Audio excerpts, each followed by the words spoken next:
Hello, hello, hello.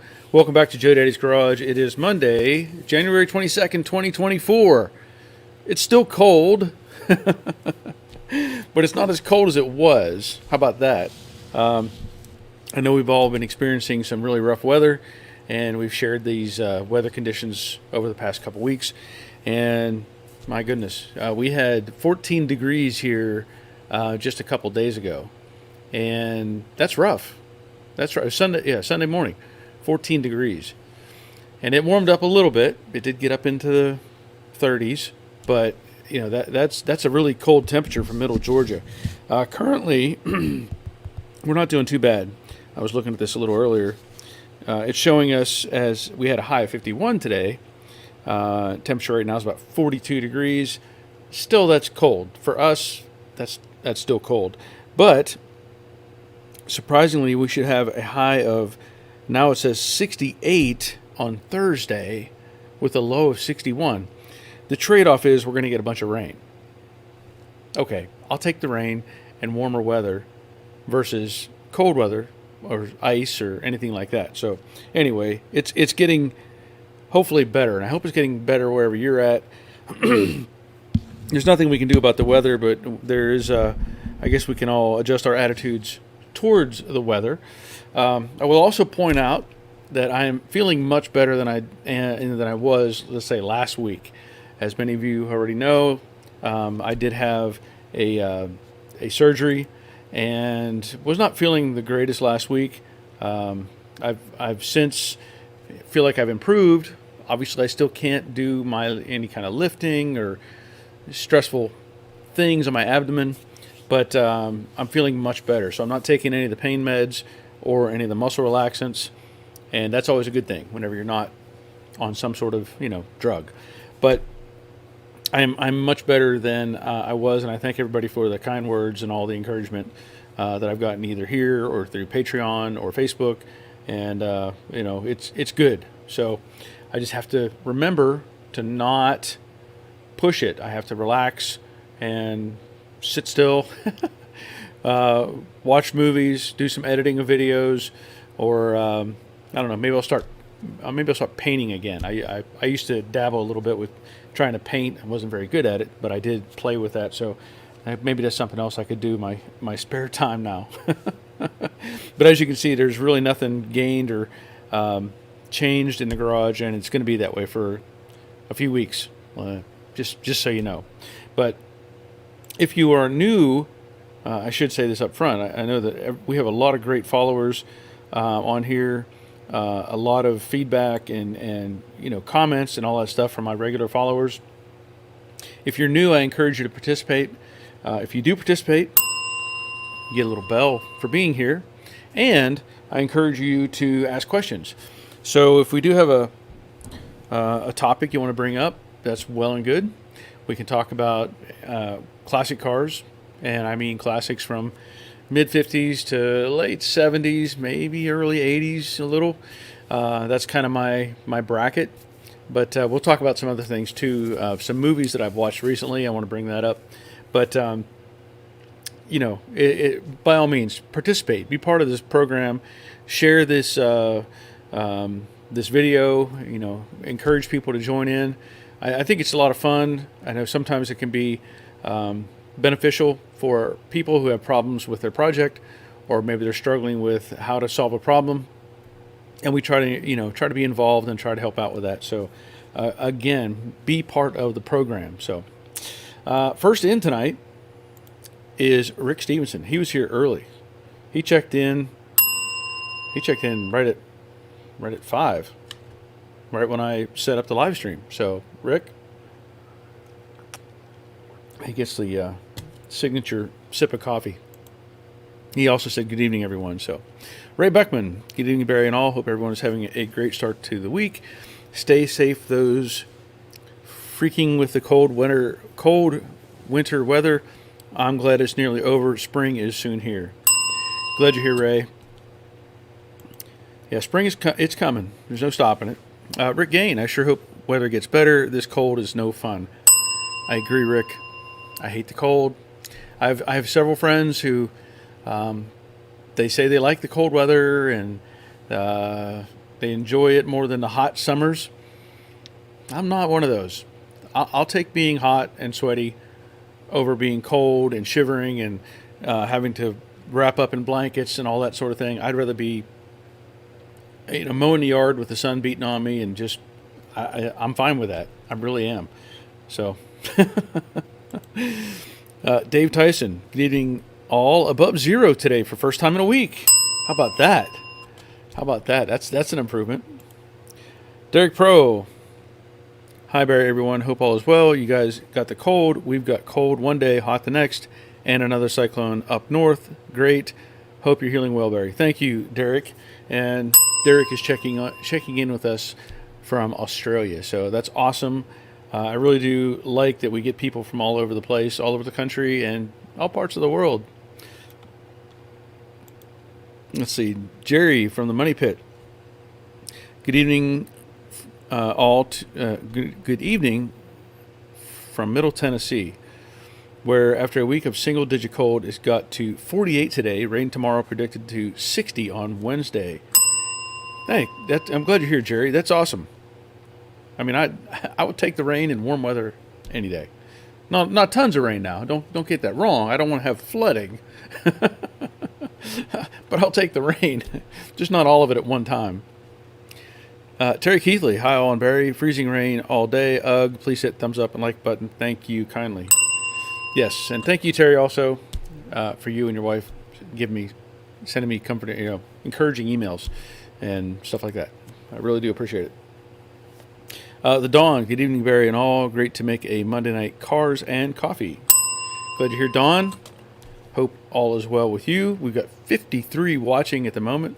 Don't forget to hit that thumbs up button so that YouTube knows that you like what we're doing.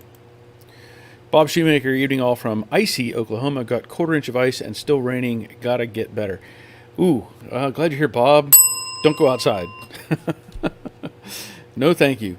I don't want any ice. No thanks. Rusty from Rusty Restoration. Good evening, Barry, and all. Hope all is going great with your recovery. Thank you, Russ. It is. I'm doing so much better. I'm still struggling with sleep a little. I've been was sleeping on a recliner, and I realized that recliner is a little bit big. It's an oversized recliner, and that wasn't as comfortable as actually the recliner built onto the end of our couch. That seemed to fit me a lot better, and I did get much better sleep on that than in the bigger recliner. So that's been improving. Of course, I've got to wear this band, this restraint thing around me to keep things tight and whatnot. So that's always fun to have to deal with stuff like that. But glad you're here, Russ. Steve Grimes, hello from a warming up southern Pennsylvania. Glad to hear, Steve. Hope all is well. Robert checking in, the Infernal Craftsman. Evening all, low 60s by the end of the week. Looks like the nice weather's coming to an end here sooner than we would like, and that miserable season of summer is just a month and a half away. Hey, but you're making good progress on getting your shop ready. I know you've been working on getting the insulation in, setting up things. So with that mini split running, you should be okay. Glad you're here, Robert. Steve Reed, hello, Joe Daddy's Garage, and everyone. Hope everything's going well. Glad you're here, Steve. Richard, hi, gang. Nice and cool in Central Florida, but supposed to warm up. Well, that's a good thing. It is. I'm excited to have warmer weather. Nandu, good evening, Barry, and everyone. Hope you had a nice weekend. Thank you, Nandu. I hope you did as well. Rick Stevenson, cloudy and 60 in Jacksonville tonight. Hope that the weather holds out for the Rolex 24 this weekend. That is probably something I haven't kept up with for quite some time, but I know that's a pretty impressive event, what they do. 24 hours of racing at any level is pretty impressive. Harvey checking in. Hello, Barry from Frozen, New Jersey. Hope you're feeling well tonight. Thank you, Harvey. Doing much, much better. Steve Reed, 42 and trying to rain here in Paducah, Kentucky. Jerry is checking in. Howdy, Barry. Howdy, y'all. Cold rain seeping into my bones, and I have jury duty tomorrow. Good for you.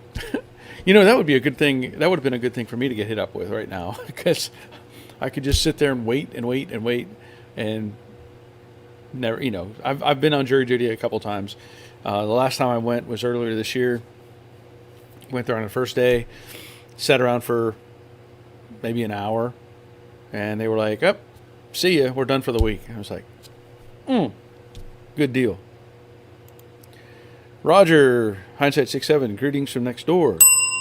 Glad to hear, Raj. Crash Order, be sure to hit the thumbs up. Good evening from here in southern Indiana. Good to know you are recovering well. Thank you, Crash Rider. Rick Gain, are you going to start making Bob Ross type how-to paint videos? Probably not. Probably not. You know, Rick, I've tried doing some painting and, you know, stuff like that. That is a real stretch for me, because I want to have lines. I want to have, you know, I've done a few small things, and I've sketched out like a farm scene, you know, the fence and a barn and a tractor, and tried to, you know, I've painted it, but it is so hard for me to be in that sort of abstract realm. I want to have a grid. I want a measurement in the thousandths and get the paint perfect in those corners. So it's actually a struggle to try to do some freehand work like that. It is very difficult. I wish I was better at it. Derek Pro, fantastic to hear you're healing. Yes, hard as it is, you have to be careful. That's the hardest part, not getting back in action. Yes, definitely. The Kingsway. Hi, Barry, from Oakhurst, California, near Yosemite. Glad you're here, King. Nick Moss. Hello. Hello, Nick. Hope all is well with you. Troy Justit. Good to see you up and about. Very glad to see you're healing. Yes, thank you, Troy. It is so much better now than what it was last week, for sure. Brian B. Hello, all. Warming up in Idaho, too. Hope all are well. Homemade broccoli cheddar soup for dinner and cornbread. Well, that sounds very appealing. Yeah, I would eat that. Mr. Wait a minute. Did you change that? Have you been here? Oh, Mr. Scopacino? Is that what it says? Good day. Good day, Mr. Scopacino. There's either you've been here before or somebody with a very similar name has been here before, but if you're new, welcome. Amateur Hour Restorations. Really enjoy watching your videos. Very fun and educational. Awesome. Yeah, if you haven't been, go back and watch some of my older videos. Try to keep those views going. It's rough on this time of year. Robert and I were talking about this. Advertising just tanks, and you could put out fantastic videos right now, and advertisers don't really jump on board because they don't want to spend the revenue. They push it more towards the summer months and then burn it all up at the end of the year, and then they start over again the next year, and it tanks, and same thing over and over. So it is what it is. Nick Moss, I don't know if I'm being a ninny, but I can't get my garage warm enough this year. Well, Rick, Rick, not being a ninny, Nick. Yeah, it's. Let me tell you, I don't like it cold. I don't like it below 50 degrees, to be honest. I want it 70s at minimum, and it is tough. It is tough when it's cold to do things. Circulation isn't what it used to be, and concrete floors and everything else just makes it very difficult. Steve Reed, glad you're doing better. Thank you, Steve. Dave Conville checking in. Good evening. Glad to see you're doing well. Thank you, Dave. Lynn H. Hello, all. I'm glad you are feeling better. Thank you, Lynn. Appreciate that. Sebastian De Silva. Hi, you are looking good. We have good weather here in Uruguay since we are in summer. I'm jealous. I am jealous. I will be. I don't. Well, I'd have to look and see where Uruguay is. I can't. I probably just couldn't jump on a map and point at it. But if you're having summer, it's a good thing. Robert, I looked at us taking the ferry to Uruguay last year for vacation. That'd be a long ferry ride from Texas, though, wouldn't it?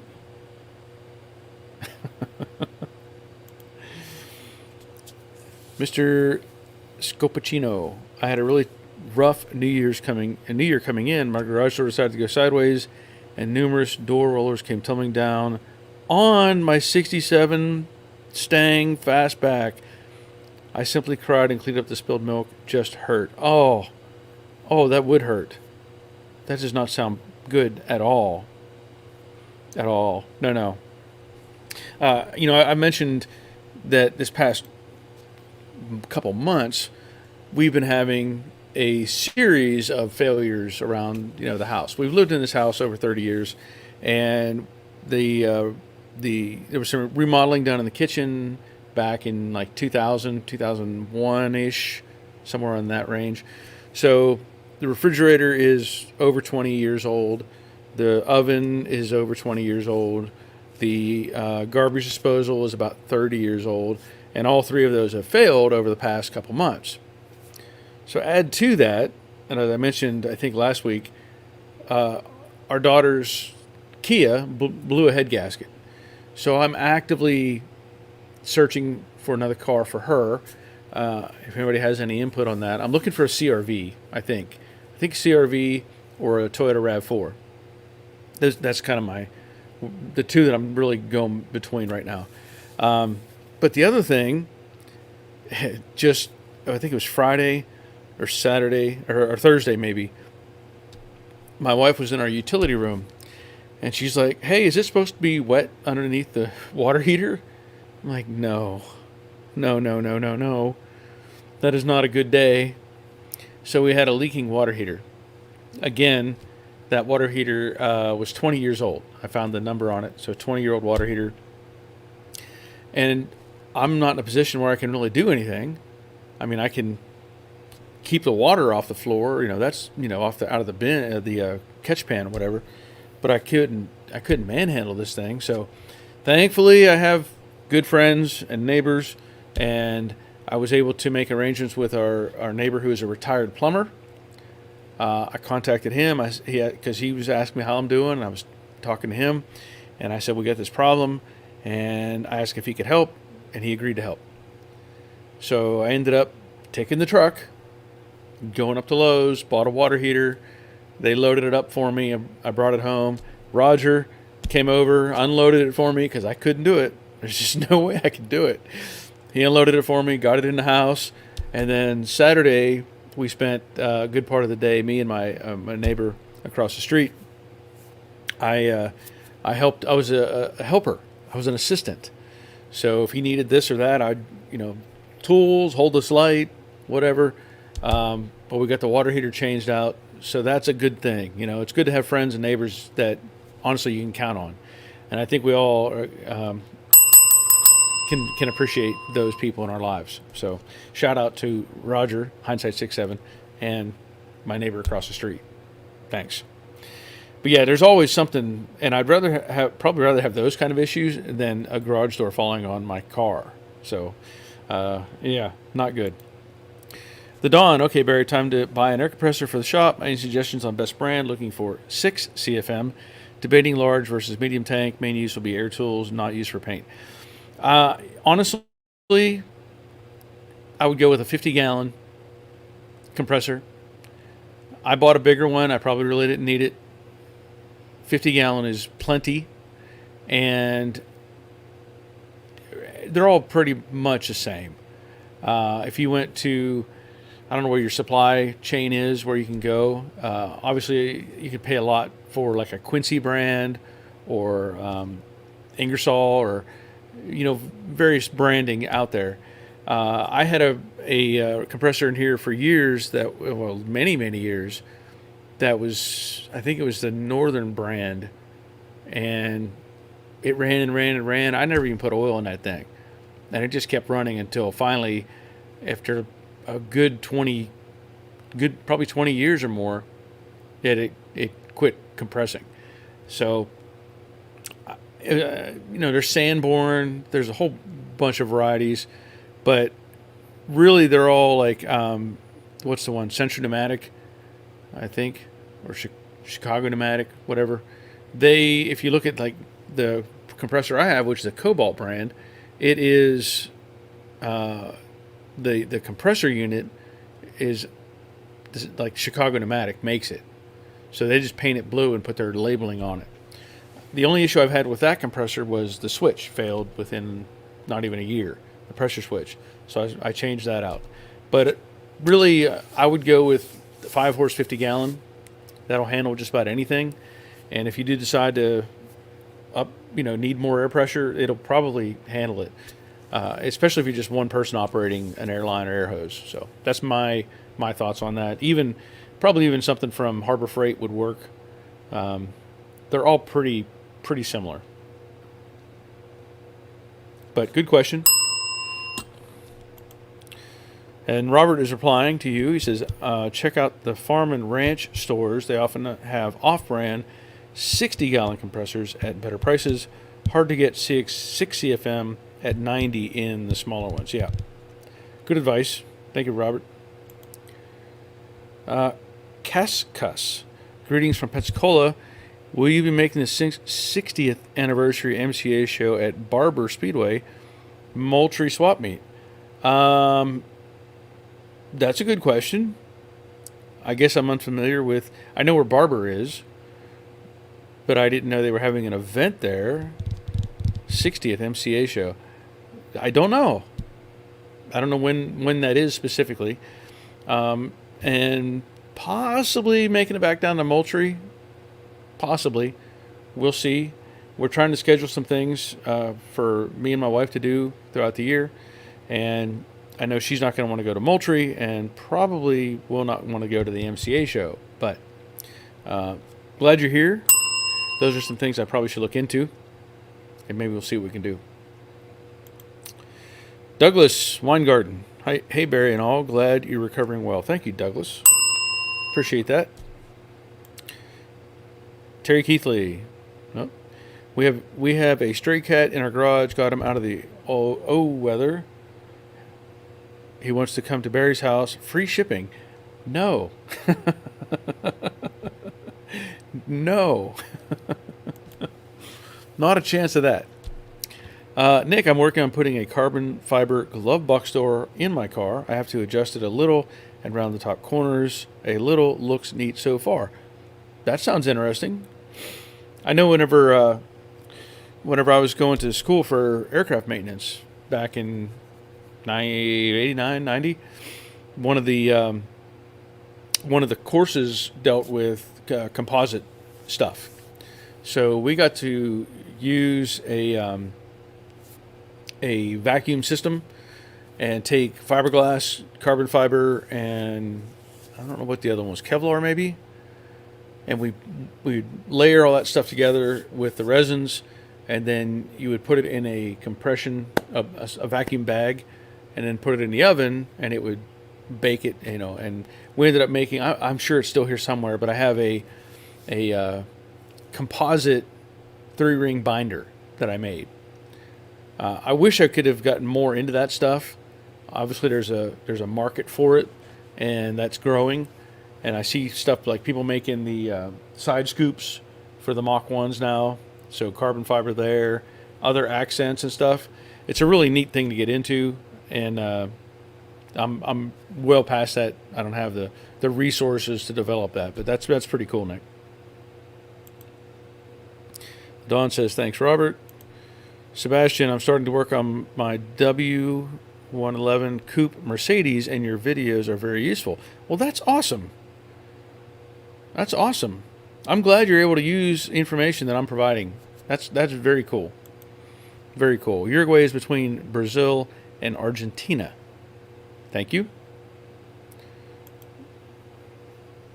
Brian B., I heat my shop 2 or 3 hours a day when I'm not in there working. Keep the thermal mass a bit warmer and feels warmer when I heat it to work. Yes, I agree. Yeah. It's difficult for me to do that whenever I'm not out here at all. But I get the point. Yeah, you want to keep the big pieces as warm as they can be so they maintain some of that heat. Sir Robert's talking to Sebastian. We would fly into BA and take the ferry over. Derek Pro, if that's 3 things gone wrong, you're okay for the next 20. Yeah, I hope. The difficulty, though, is like the oven. I fixed the ice maker, and the oven, I sent the control board to someplace in, I don't know if they're Kansas or somewhere that direction. They haven't responded back to me whether they fixed it yet or not. I don't know if they're... I guess I should call them and say, hey, what's the status on this? But yeah, it would be great if I never have any more problems. I'm with you. Thank you. Let's hope for that. The Kingsway, Dale here. They do have some ultra-quiet air compressors you should look into. They are not much higher in price. So there you go. I don't know if did I give a bell for King? I think I did earlier. Derek Pro, I purchased a small Stanley unit with silent motors. Works well. Had a Peerless 17 CFM for over 30 years. Never let me down. Painted many cars, but just downsized and better on the ears now. Okay. Michael Pagliarini, hello all from Cold, Rhode Island.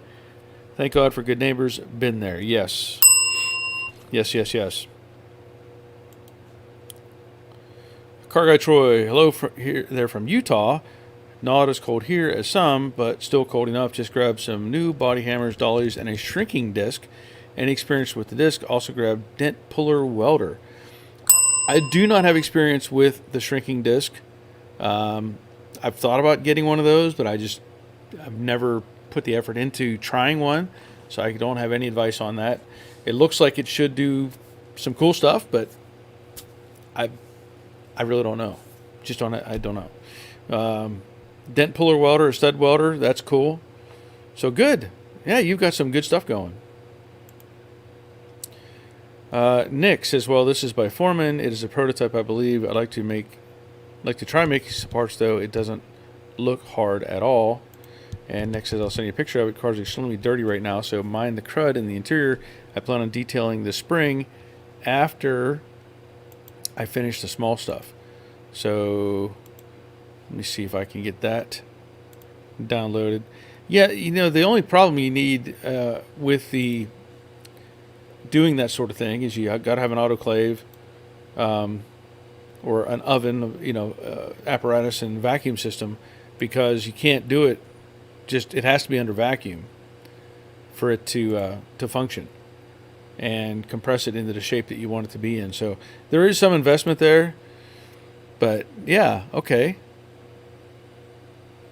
Let me pull down your comment, Nick, so we can see that. That's pretty cool. They got the corner up. Yeah, I like it.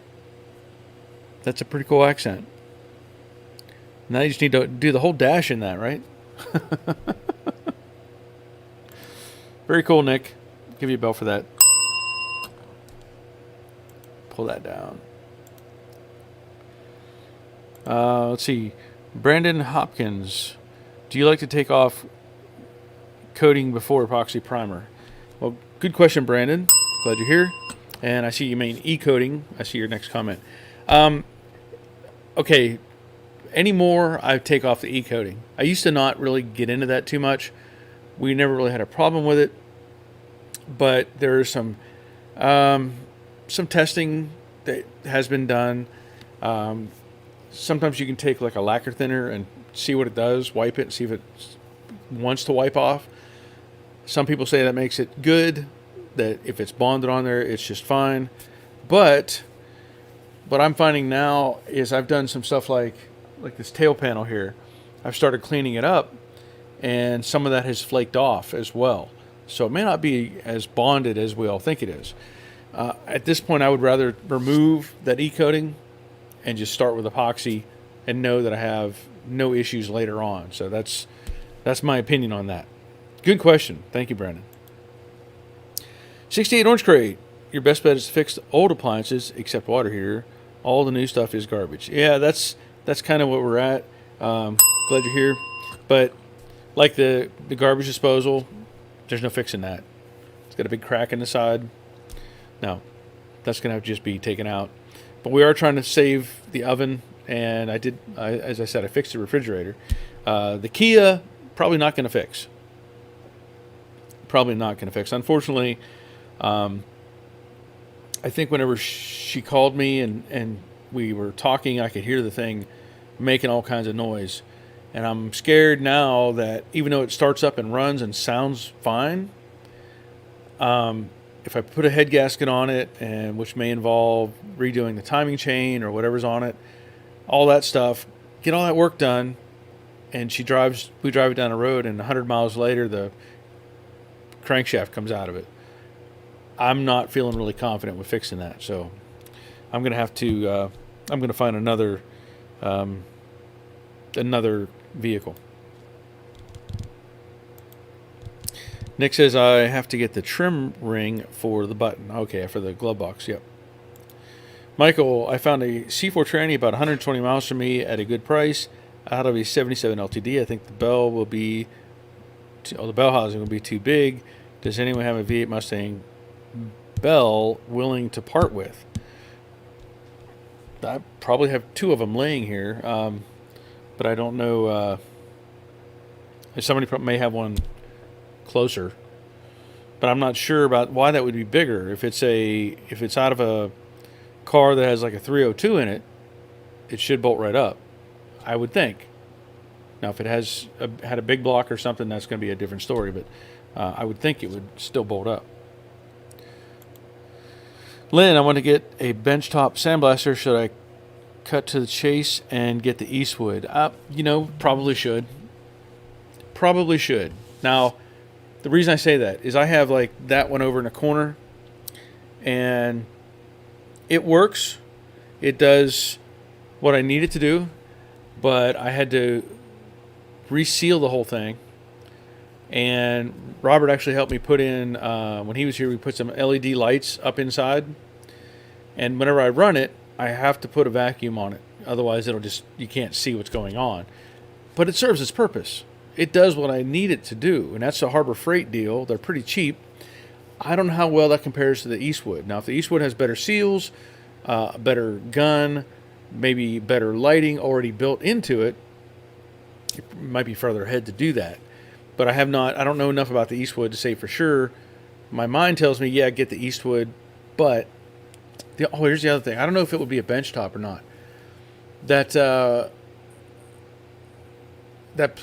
place I went to in Florida, Redline, I didn't know they sold stuff like that. So if you look them up, Redline, what is it called? I want to say it's Redline Rotisserie. If you do a Google search for Redline, then you'll see their list come up, and maybe Redline Engineering. I can't remember right now, but they had all kinds of blast cabinets, and I got a pretty good feel from that place when I was down there picking up the rotisserie. So that may be another avenue. I'm just saying, compare that if you want. Ryan Tacone, Yo Joe Daddy in the house. Woot woot. That's much you get. Ryan, question: how do you bond fiberglass panels to metal? Answer: you don't. You don't. You really don't. It's temporary. I'm just telling you. But as Nick says, they have panel bond for it, Ryan, and you can bond it to metal using panel bond. That will work. But to me, there's technically no true permanent bond. I've seen too many times where fiberglass, either as a patch or as a component added to the vehicle, will work its way loose eventually, depending on what the vehicle is. So like if you had a car you were drag racing or something and you had done some fiberglass stuff to it, it might take years, but with a twisting motion or anything like that, it's kind of going to want to eventually separate. Now, if you're doing it as a driver type thing and you're putting in some of the exterior panels, like on the scoops, on the Shelby look and all that, like Nick is saying, panel bond would probably work. There's other ways you could attach it, but it gets complicated if you want to try to screw something down and add resins and different things like that. I try to shy away from that stuff as much as I can, but so I don't know if that's a good answer for you, but it's a good question. The Dawn, thanks Barry, Robert, Dale, and Derek Pro. This is why JDD channel is awesome. Always learn, and everybody helps each other. Yep. Robert is talking to Lynn. Had a bench top last few years ago. It may look big, but not much actually fits in it. I don't see any reason to buy anything more than the Harbor Freight version. All will need tweaking to work well. Yes, and we did tweak this one. Mr. Mikey, late but present. Greetings all. Looks like a great group. Glad to hear Mr. Mikey. And Robert says, if you have the room and air compressor, the floor standing one is the better choice. I agree. Okay. So Rick Stevenson says Mustang 2 has a smaller bell housing. But I thought he said it was a 77 LTD. Is what... I think that's what the response was. It was 77? Yeah. Yeah, 77 LTD. So that should be... If it's a small block, like a 302, it should be fine. I think. Rusty, I was cleaning up existing flywheel and found cracks. See email, should I replace? Oh, that's a good question. You got cracks. You know what? I'm just going to say yes. I'll just really briefly look at your pictures, and I'll try to pull them up as well. And see if I can clear out something.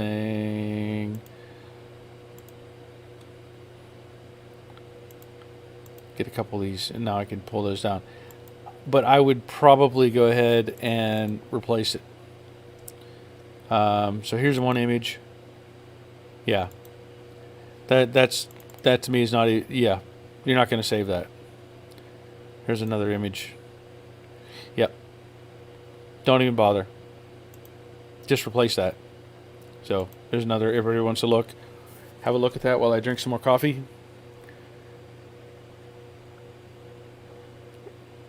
Don't forget, enjoy your coffee.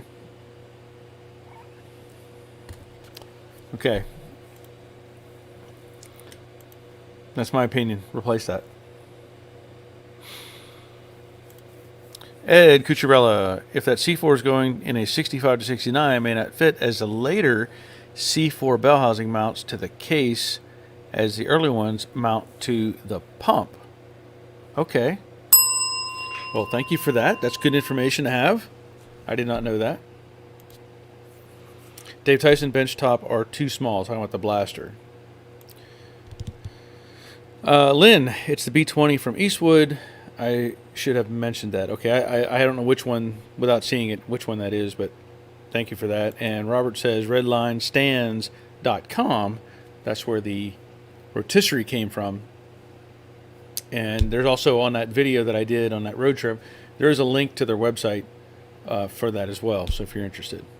And if you do get one, or if you order something from Redline, tell them I sent you. Appreciate that. Nathan Alexander, were those gauges really worth... Oh, were those gauges really worth it? It's a steep price.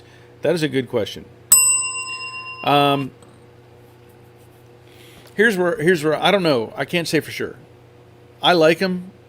My next car that I build will probably end up with those Dakota gauges again, depending on which car it is. Like the Mach 1, I may keep all the original gauges in there just because I like that. My 68, I had a debate with myself, and it was about, do I use a replacement original style gauge cluster, because I didn't have a good gauge cluster that I could use, so I was going to have to rebuild the whole thing anyway, and take that cost, and is that enough? Am I happy with that? Or do I go a bit further and get that Dakota system, knowing that I get all the stuff that I want in it, plus a lot of extras that I can use as I wish. So that's where my trade-off was. I don't remember what the pricing was for a new original cluster with all the stuff in it that I wanted. I wanted the tack. a speedo, all these different things. And by doing the Dakota system, I was able to get everything that I wanted in a brand new assembly. So that's what really pushed me towards the Dakota system. Is it worth it? It's debatable. To me, I was happy with it. I'm still happy with it. I like it. I like what it does. It has reminders on it. You can set it up for like oil change minder or mileage minder. There's a odometer built in. There's a variety of things that are built into that system, and I just think it's really cool. So I do like it, and I'll probably go down that road again. Good question, by the way, Nathan. Thank you. Car Guy Troy, that Redline place you went to looked to have some pretty good stuff. Wish knew about them before I got my Harbor Freight blast cabinet. Those cabinets and the other stuff look awfully nice. I was really honestly impressed by what they had there. Now, granted, we know they're not. They said some of the stuff is from the States. A lot of stuff is from overseas. There's no getting around that. The trade-off is, do I buy something that I know is a cheaper product from Harbor Freight, or do I get one that's maybe a little more expensive, still coming from the same place, but maybe a better product? That's kind of where we're at. Now, I still haven't set up the rotisserie, and I'm not going to be able to do that for a while. I do plan to do a full video on that. And I wish I would have done a little more research, because I might have picked up something else while I was there had I been able to plan for it. But that's all here nor there. It doesn't matter at this point. I do have my own blasting cabinet, and I have the rotisserie now. But yeah, check out what they have there. I was surprised at what they offered.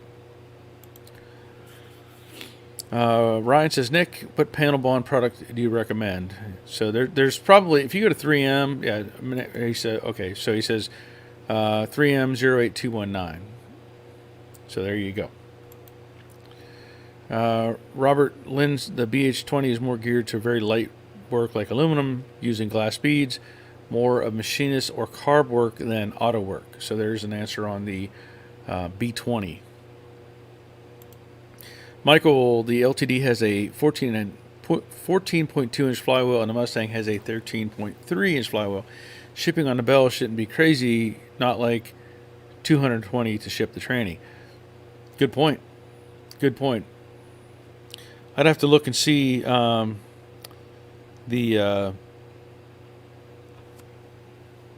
I have available out here. I think I have a bell housing, but I don't know for sure. I'd have to look. Douglas Weingart, hey Lynn H, I have a blast cabinet. I'm in New York, so there you go. I don't know if that helps or not. And Nick had already answered the question on the panel bond, 3M 08219. So there's that. Ryan, thank you, sir. Nick, there you go. Derek Pro, in reference to the Redline rotisserie, your luck there. Yours had many extra bits, brackets, etc. Here, unit only, we had to make our own attachments. Yes, and I did pay for those attachments, but they do offer them. That's the big plus. Cargo Troy had to modify my Harbor Freight cabinet quite a bit. Tacoma company mods work great, but if I were to replace it, I would look around a little more. So there you go. And Nick also says the 3M 08115 for the panel bond is maybe an option as well. Oh, I got a bunch of new comments popping up. Woo, I got to get caught up here. Brandon, weld through primer. Some say not to use copper, but the car says automotive use. Would you still use it? Okay, I've had a lot of internal struggle with myself with weld through primer. I understand the value of it, but I think it's more of a marketing ploy, to be completely honest. Let's step back a little bit in history. So if you go to any car built in the 60s, 70s, 80s, those cars were not built with any kind of weld-through primer or any kind of primer necessarily on the car when it was being built or after it was built. So if you look at some of these Mustangs, granted, the rocker panels have galvanized metal. The floor pans, firewall, everything underneath the inside of the cowl wasn't painted. there was a lot of stuff that was exposed. They didn't use anything like that back then, and a lot of these cars are still around 50 years later. I did, for a period of time, use weld-through primers. I used some zinc, and that's probably the better product. I did use some copper. I didn't like it because the welding didn't want to do what it wanted. It made it bad, in my opinion. Ultimately, though, I think when you put on these weld-through primers, you're really just consuming it. And maybe that's their whole point, is you're burning in a weld, and you're heating up that metal, and you're going to consume, it's going to get burned up. It doesn't stay there. It's going to get burned up, and it radiates out with the heat. So you're going to eat up whatever's there. Do I see value in it? Honestly, no. Not anymore. I used to think it was a good idea. Now I think it's a waste of money. Because it doesn't do anything more than, it's almost like a placebo in my mind. So like when I've done other things where I've welded on the rockers on the Mach 1, my Cobra Jet, I put primer between each one of my welds and then welded it up. And then I coated the inside of that rocker panel with rust preventive stuff so that it would not develop rust. But even at that, we don't take these cars and do what they did with them back in the 60s and 70s. They weren't bought today. The cars that we had from that time period, we don't drive them every day in the snow and the rain and the ice and the salt roads and to work and everyday use. They're built. We build these cars and then we enjoy them on a weekend or on a nice day or go to the movies or something. So I think we all get caught up in this idea that we have to go extreme on these preventive measures, when really we don't. Because we're never going to subject them to this type of environment that they were in all that long time ago. So I don't even use weld-through primers anymore. I don't know if anybody cares about that, my opinion or not, but I don't see the value in it. I really, really don't. There may be some minor gain, but to me it's just not worth it. So that's my answer. Good question, Brandon. I'll step off my stool now. Greg's Workshop is checking in. Hi, Barry. Greg is checking in from Australia as well. We have 80 people. Awesome. Awesome. If you're new here, hit the thumbs up button. Let everybody know that you're liking this and you want to be here. Ryan Tacone, Joe Daddy, I want to send you some photos of my coupe and how far it has come since our first email. Okay. You can do that. If you should still have my email. Let me see. All right. So I'm going to download some of these pictures. And we will look at those. I'm going to have to clear up some of my my history here. Hold on just a second while I delete some of this stuff. Some of these I just don't know what they are, and that's okay. So let me get this first one up here, if it'll show it. And it has to bounce off the satellite. So here he's showing me he's got it's a fastback. Now I don't know, let me get to the next one here and see what that pops up. And ding, ding, ding, ding, bounce off the satellite. Get lost in translation. Okay. So there it is as a coupe, which I suspected that. So it was a fastback that he turned, or coupe that he turned, yeah, coupe that he turned into a fastback. I don't think many people do it the other way around. Okay, so there he's got some fender flares going. I guess that's the same car. Are we looking at the same car? Are you doing two different cars? Because it seems like you wouldn't want to do the flare mods if you were doing a fastback version. Maybe you get two of them going. Like I said, unless you change direction on me. Okay, so there you go. So there is the fastback. I'm guessing that's got to be the same car then. I'm just guessing. By the wheels. That's my opinion. Interesting. Very cool. Very cool. So 68 fastback coupe. Nice. Thank you for that.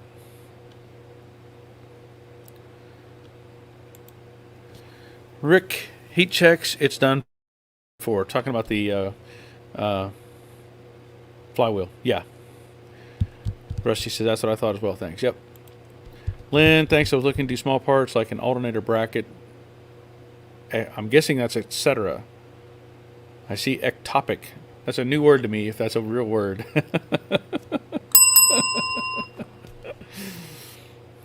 Okay, so etc. Yeah.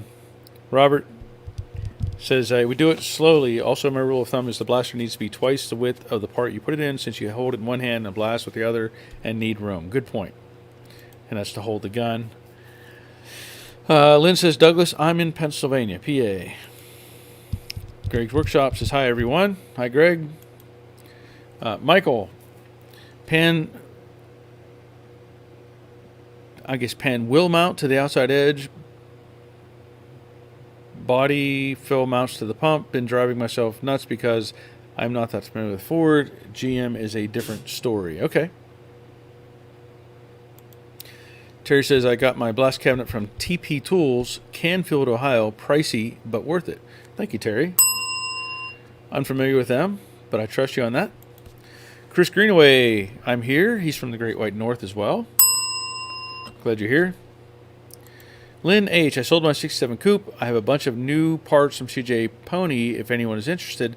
Most of the parts were exterior trim and badging. Okay. I'm not sure what all you have, but I'm sure there's interest. I do have the 67 coupe that I still want to turn into a fastback. I don't know how much of that would cross over. Again, I don't know what you've ordered, but so we may be able to work something out there. I don't know, but Lynn has parts from CJ Pony for a 67 coupe. Ryan, anyone have the Mustang 67 door striker screw nut screw plate available or a spare? I can't find any for sale. Oh, where did I see some of those? Because you're talking about for the striker and stuff, the big screw with a machine screw with a Phillips head. Where did I see something similar, or there was some aftermarket one that was like an Allen wrench or something? But I can't remember where that was. Sorry, but I don't have any available. But that's maybe somebody else does. Abe, hello everyone. I installed new power rack dual bowl master cylinder with a proportioning valve for front wheels. It has an adjustment for the front brakes in case you keep the old front drum. That's awesome. Good. Ryan says screw bolt plate. Okay.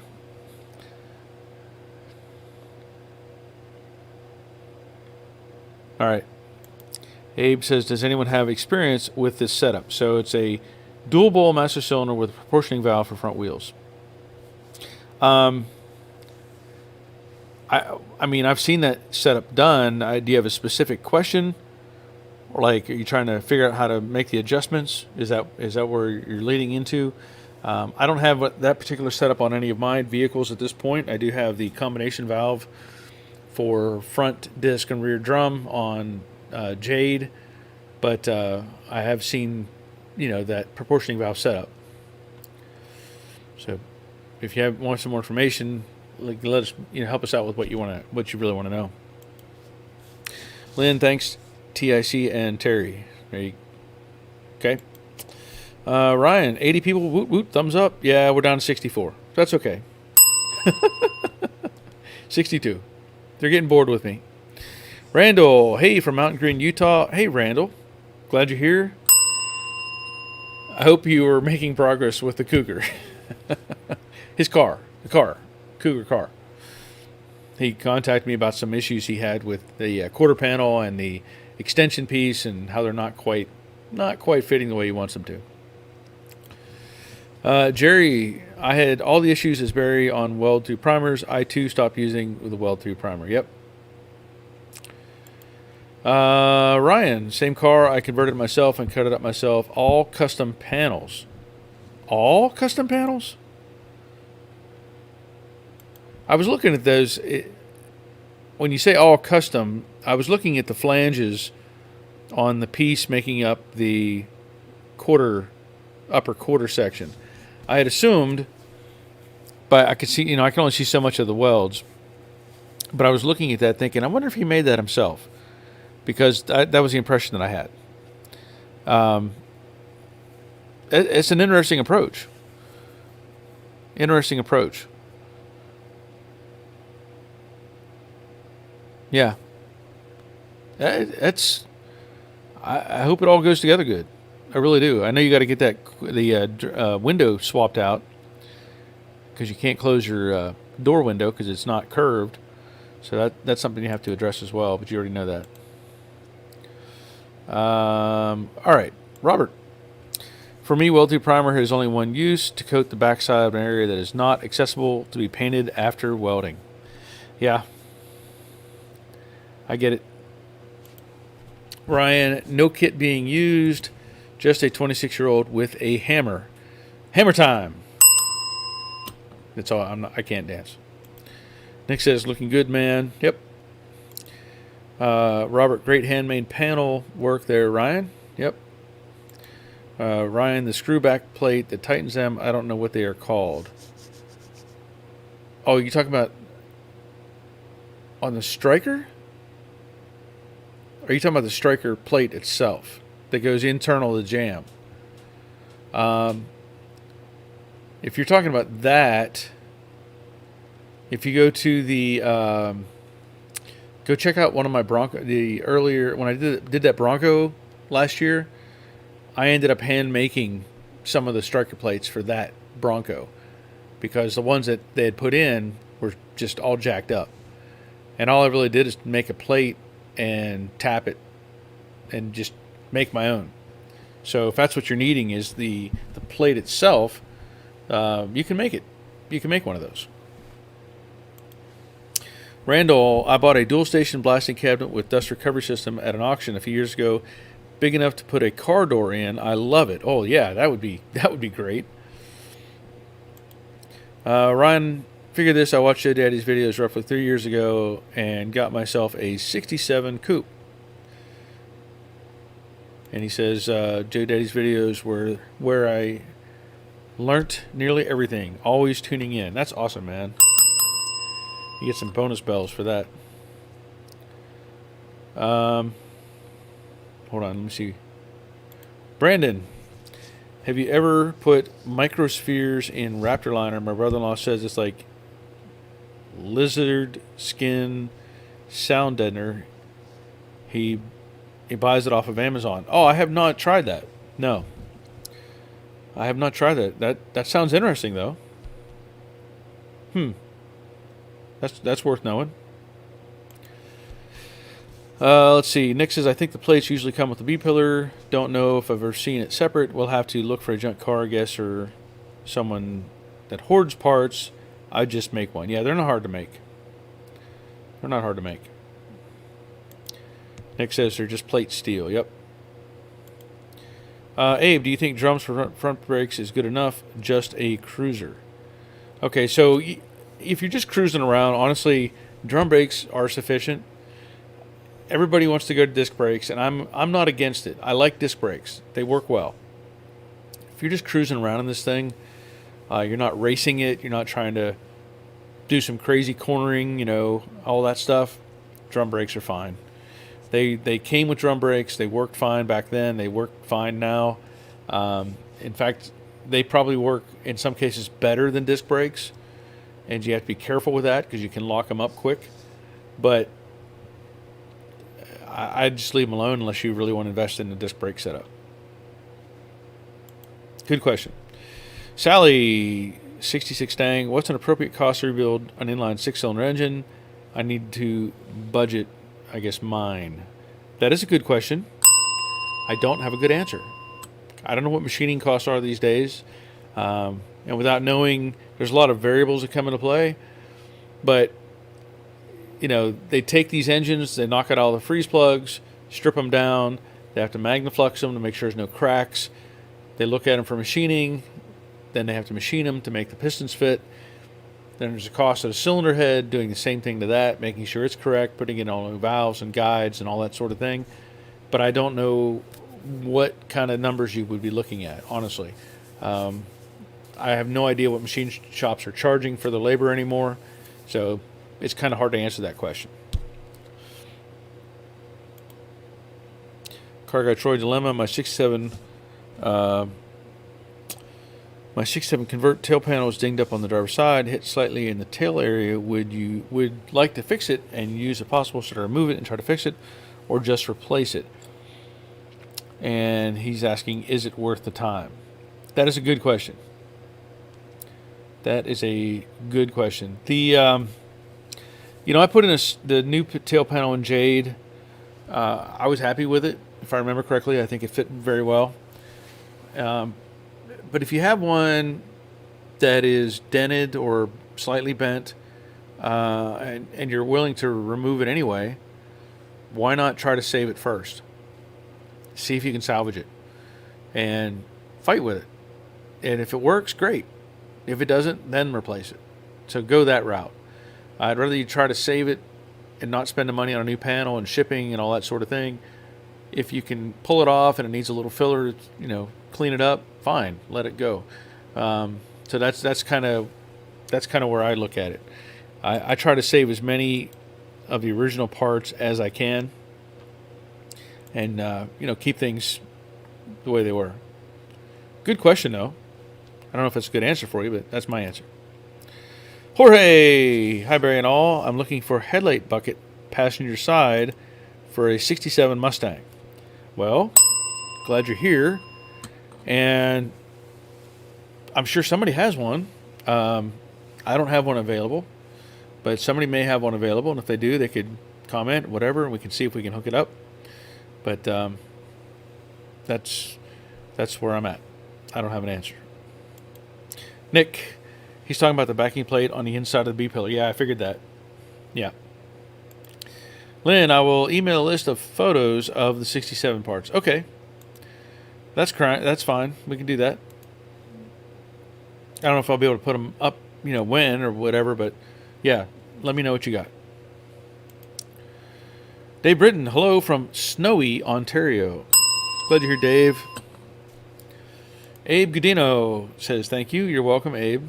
Chip Dunham, good evening. Good evening, Chip. Hope all is well with you. I need some more coffee. We're going to shift gears here in just a second, because I want to talk about some other stuff. But we're doing good. I mean, keep the questions coming. Cargo Trail, maybe I'll send you a pic of the tail panel and get your opinion if that's okay. That's fine. That's fine. You can do that. Okay. I'm going to shift gears a little bit. As you know, I haven't been able to be out here in the garage. I've been killing time watching movies and sports and whatever, trying to stay busy. But I watched kind of a random thing. I was we have all these choices for TV now. So we have like the Philo setup. We have Netflix, Hulu, Tubi is one of them. It's a freebie thing. I could go on and on. Paramount Plus, ESPN, ESPN Plus, the CW, all these things that are options for watching shows. And I was getting bored with some of the regular stuff that we've been watching, so I went to Tubi. I don't know if anybody's looked at that. And so TUBI. So I get on there, and I was searching for, I'll back up a step. I was looking for just something new to watch, right? And I happened to be watching or going through their channel, and it popped up with, I think it's called I Am Burt Reynolds. And it was basically like a documentary about Burt Reynolds. And there's a lot of stuff in there I didn't realize about him, how he began. I knew he was a football player, and he got hurt, ended up doing drama in college and all these things. And went through a whole this big deal about his life and all the movies that he made and the money he spent, and he enjoyed the life that he had. I'll say, that. I know he had problems with some pain medicines and different stuff like that, and he had, difficulty with a lot of things physically, and it got me down this kind of rabbit hole a little bit, and I started watching. I was looking for a movie that I haven't seen forever, and it was W.W. and the Dixie Dance Kings. Now, the reason I was interested in that is because I hadn't seen that movie, and it's a more obscure movie, but it's also kind of a cool movie that Burt Reynolds did. So I found it. It was actually on YouTube. The copy was really bad, but I watched the whole thing. The acting was mediocre for most of the people there. Did have Burt Reynolds and Jerry Reed. Art Carney was in it. And, it was fun to watch. It was fun to watch. And from there I was like, there's got to be something better than that one to watch. And so I picked up, I think it was on Tubi. It was Hooper. And if you haven't seen Hooper in a long time, just go ahead and watch it. It is so much fun. It is just an entertaining movie. Hal Needham was the stuntman director of that movie, and man, the stunts they pulled off, the things that they did, was really, really fun and interesting. The movie itself, it's not meant to be an Oscar-winning type of movie. It's meant to be fun and laughed at and entertainment. But there was, the scene they did at the end of that movie, if you're familiar with it, is they have the whole town blowing up and buildings falling down and car crashes everywhere, and they have that scene where there's two big chimneys that fall, and they drive that Firebird just underneath that chimney. Probably, to me, one of the most impressive stunts ever, just because of the timing they had to have to make that thing not hit the car. But what I noticed was in one of the scenes earlier on, they had crashed a 69 Mach 1. And I was like, no, you really didn't do that, did you? And sure enough, they did.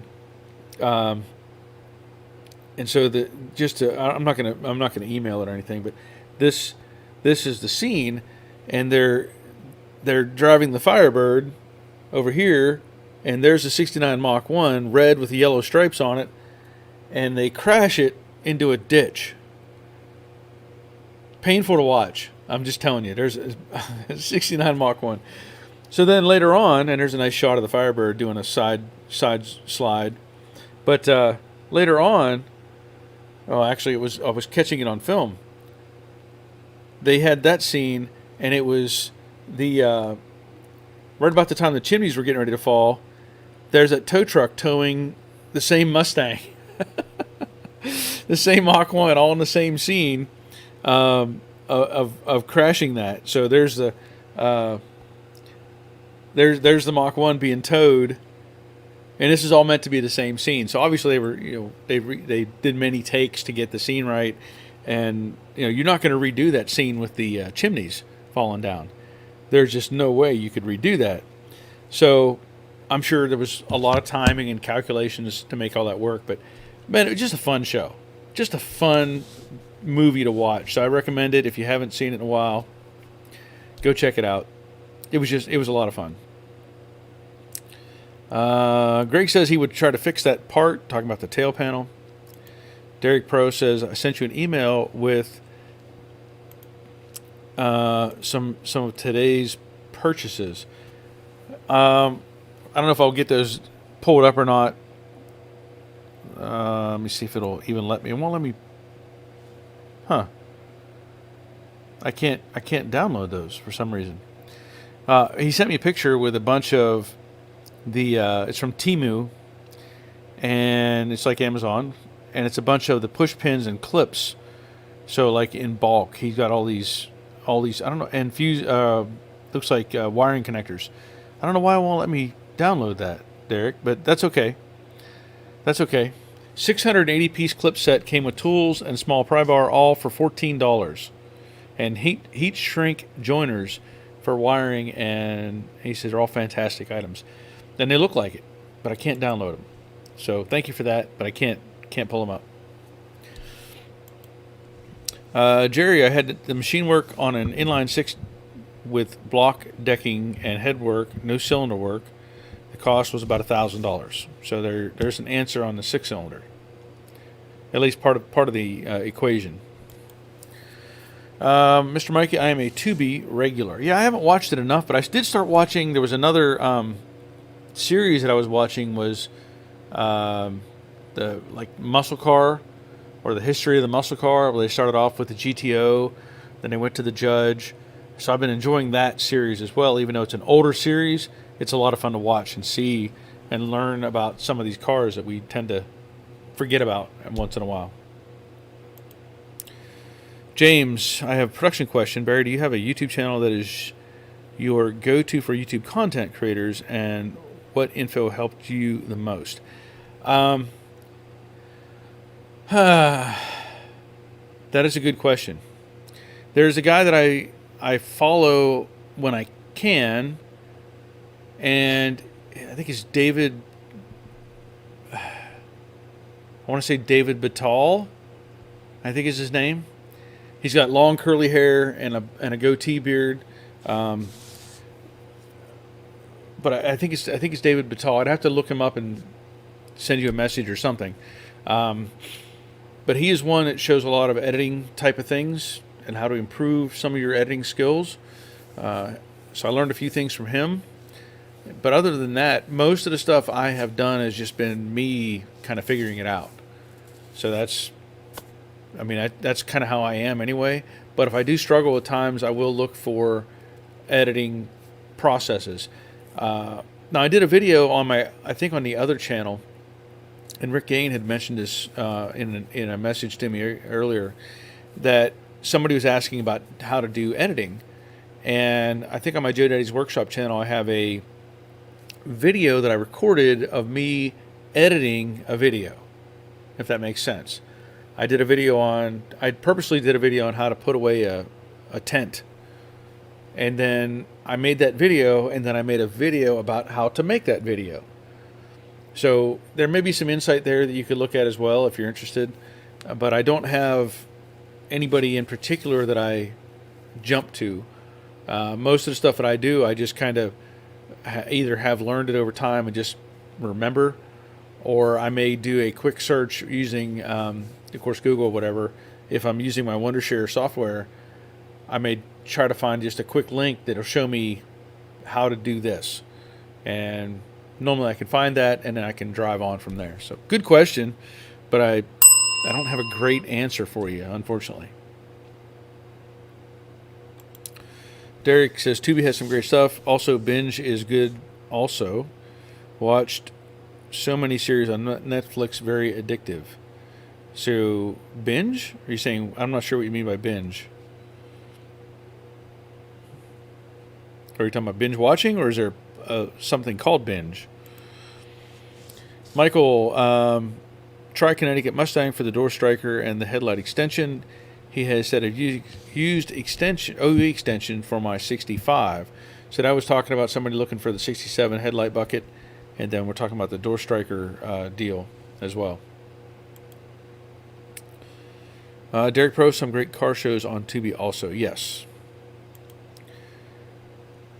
Mr. Scopacino, Jan Michael Vincent in the 1970s movies called Defiance is good too. So underrated. He starred with Burt in Hooper. I love the movie Hooper. Yes, that was a fantastic movie. Lots of fun. Derek Pro says no. Yes, to the Mach 1 being mangled. Mr. Scopacino, Art Carney is also in Defiance. I'll have to look that up. Dave Burton, I saw Hooper the year it came out, and all I can remember of it are those chimneys. It was a great scene. It was an incredible scene. Those chimneys, I give them all the credit. That's a risky thing. Risky thing that they pulled off in that stunt.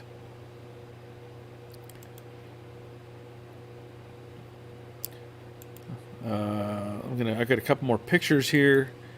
I'm gonna download. Yeah, Ryan has too many pictures. I'm not gonna download all those, Ryan. That's too many for me to process. But I have some from Lynn let me pull a couple of these off, because Lynn has shown me this other Mustang previously that he had, and that's, oops, oh, I downloaded the wrong one. Hold on.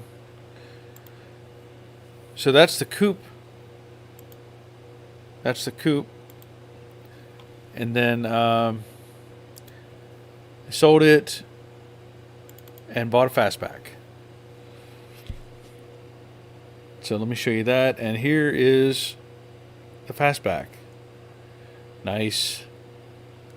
Let me pull down Dave's comment real quick. Yeah, I don't blame you. That's pretty cool. I like that the picture is almost exactly the same. All I did was color sand and buff, and it turned into this. Yeah. That's cool. I like it. Yeah, I like that. Very nice. Very nice.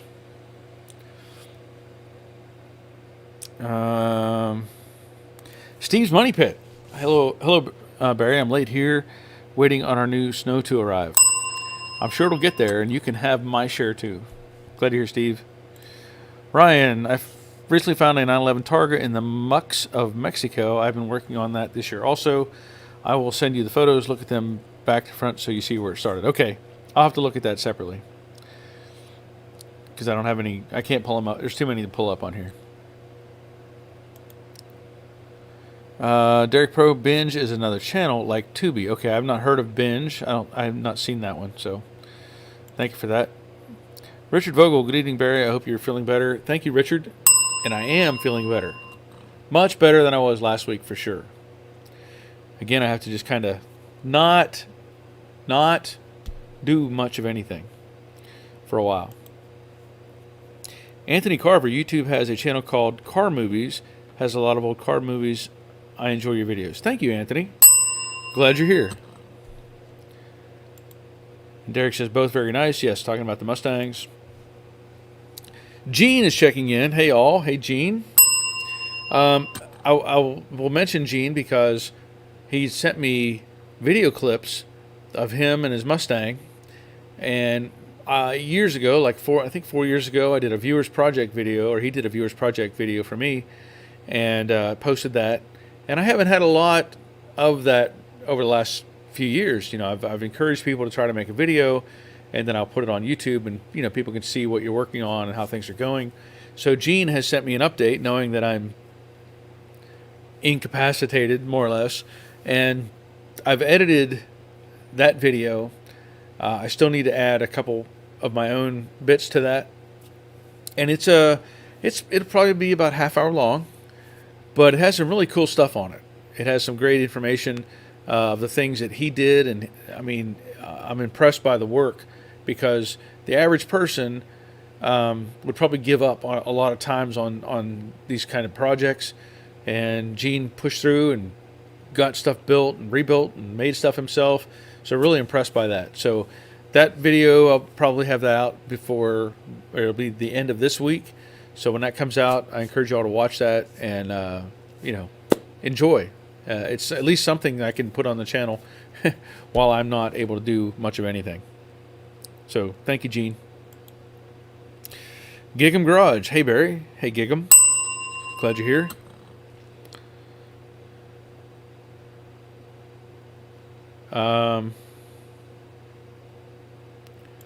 Let's see. Ron Walker. Hello, Joe. Hello, Ron. The King's Way. They collect your phone or computer's operating system and version, your IP address, GPS location. If you allowed it, and browsing data, I deleted the app after my research. Oh, you're talking about Temu? Yes, I deleted them as well. Yeah, they sell stuff really cheap, and there's probably a good reason for that. And their data collection is probably over the top. So yeah, I had Temu. I bought one item from them. Deleted all that. Got rid of it. I'll go, if I'm going to let anybody collect my data, it'll be like Amazon. Anthony Carver doing a 68 coupe to fastback conversion. A tree fell on the rear of it. Oh, wow. Well, that gives you all the reason to change it over, right?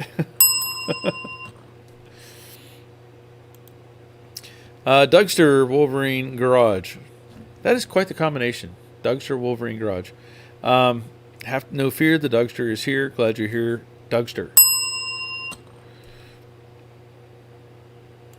Greg's Workshop. Barry, the temp here is 42 degrees Celsius today. That is pretty warm. That is very warm. Because I have to do that my handy dandy math whenever I do that. So 42 times 1.8 plus 32, right? If that's correct, it's 107 degrees Fahrenheit. Times 1.8, yeah, times 1.8 plus 32. I think it's the formula for conversion. That's hot. That's 107 degrees. That's a little more than I want. Thank you, Ryan.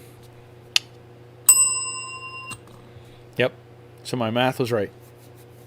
I don't know why I remember that formula all the time. Just one of those things. Gene says, you and your followers keep me inspired. Awesome. Awesome. Dougster Kiwis Classics and Customs on YouTube is doing a first-gen Cougar, but it's a fastback, total custom job, and is turning out sweet. That sounds interesting. Mr. Mikey, Temu Chinese. Yes, definitely. James Smothers. 3 states will not allow coupe to fastback conversions to be titled or registered. If the phone code calls it a coupe, if you got into a fender bender, the insurance only insure coupe parts. That's good to know. I don't know do you know which states that is restricted to? Because I have not researched that. So share that with us as well. So we have an idea, just in case. Dairy Pro, I let my wife order over the phone. Okay. And Robert says 43 degrees Celsius is a typical summer day here in Texas. It is. And you can have it. That is hot. That is hot. Hard to deal with. Ryan says spot on, mate. Thank you, Ryan. Dougster, 30 degrees Celsius is hot. 20 degrees Celsius is nice. 10 degrees Celsius is cold. 0 degrees Celsius is ice. There you go. That's accurate. Derek, hope you're not near the cyclone, Greg. So Greg's Workshop. Steve's Money Pit. Temu is 10 times worse than TikTok at digging into your info. I agree. Kingsway, James Smothers, that is interesting about the Mustang Coupe because the Fastback is actually listed as a coupe on the title, I heard. Oh yeah, you can't change it. It'll have to be a coupe forever. The VIN numbers don't change. You cannot make it into your Fastback is only because you modified it. That's the only way you can continue with that. Ryan says Chinese Temu. Yep. Terry says, Barry, they found more bolts loose on other planes. Oh boy. Well, I hope I'm assuming they fixed them. If they found them. Yeah, that's scary. Jerry, the only thing worse than 42 degrees in Texas is being with Robert when it is 42 degrees in Texas. Lynn, in PA, when you register a classic Mustang, you don't list it as 1 coupe, 2 sedan. No fastback register. Interesting. Well, the VIN number doesn't lie. You can't change that. We know that much. Robert, no, when it's 46 degrees Celsius in Texas, I get really angry. Yeah, I could see that. I do like it warm. I'll even take warm, medium hot. I don't want extreme heat, and I don't want really any cold at all. Not interested. Just not interested. Okay. I can feel my voice is starting to get rough. I can feel it. I know that's my cue for time to me to call it a night. We still have 67 watching. That's awesome. James says the 3 states is California, New York, and Vermont. Yep. I'm not surprised at all by that, but that's good to know. So, the Dawn says, whoops. Dawn says, Jerry, that was hilarious. Derek Pro says, don't they use Loctite? Do they use Loctite? Wouldn't that be a rule for car guys? It is, yeah. Yeah. They should use bolts that either have cotter pins to a castellated nut, something along those lines. But unfortunately, you have to have proficient workers who put that together and don't just pencil whip the paperwork. That's what you run into, some of that problem. So anyway, Robert says, Don, that was true. And Dougster, aircraft mechanic work pays very well. However, if a plane malfunctions on a job and you were the last guy to service that part, not good for you. That is a very accurate statement. Very accurate. Okay, so I'm going to call it a night. This has been fun. I'm glad y'all were here. I know I've been improving daily with the surgery thing, and I'm really looking forward to getting back on the Cobra Jet in particular. I have some other things that I want to get started on.